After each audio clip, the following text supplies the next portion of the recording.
Ang himig ng kagubatan. Sa isang maliit na nayon kung saan bawal ang musika, may isang batang babae na nagngangalang Amihan na naninirahan. Si Amihan ay may natatanging pagmamahal sa mga tunog at himig, kahit na ito'y ipinagbabawal. Isang araw, natagpuan niya ang isang sinaunang mapa na nagtuturo sa kinaroroonan ng maalamat na singing crystals. Sa kabila ng pagbabawal, nagpa siya si Amihan na hanapin ang mga kristal upang maibalik ang musika sa kanilang nayon. Sa kanyang paglalakbay, nakilala niya ang isang matandang pagong na nagkwento sa kanya tungkol sa kapangyarihan ng mga kristal. Dumaan si Amihan sa iba't ibang pagsubok na sumukat sa kanyang tapang at determinasyon. Nakipagkaibigan siya sa isang grupo ng mga hayop na bawat isa ay may kanya-kanyang natatanging tunog na musikal. Magkasama nilang tinahak ang Whispering Forest, isang gubat kung saan nawawala ang lahat ng tunog.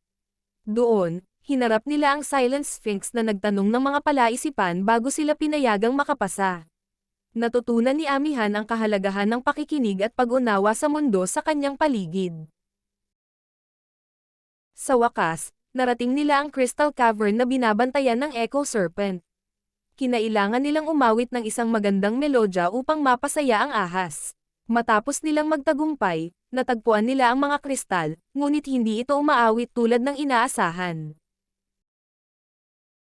Napagtanto ni Amihan na kailangan ng mga kristal ang kagalakan mula sa malayang pagbabahagi ng musika upang ito'y umawit. Hinikayat niya ang mga hayop na tugtugin ang kanilang mga tunog ng may saya at pagkakaisa. Dahil dito, nagising ang singing crystals at napuno ang yungib ng magagandang himig. Nang bumalik si Amihan sa nayon dala ang mga kristal at ang mga hayop, sa simula'y nag-alinlangan ang mga taga-nayon ngunit kalaunan ay naantig sila ng musika.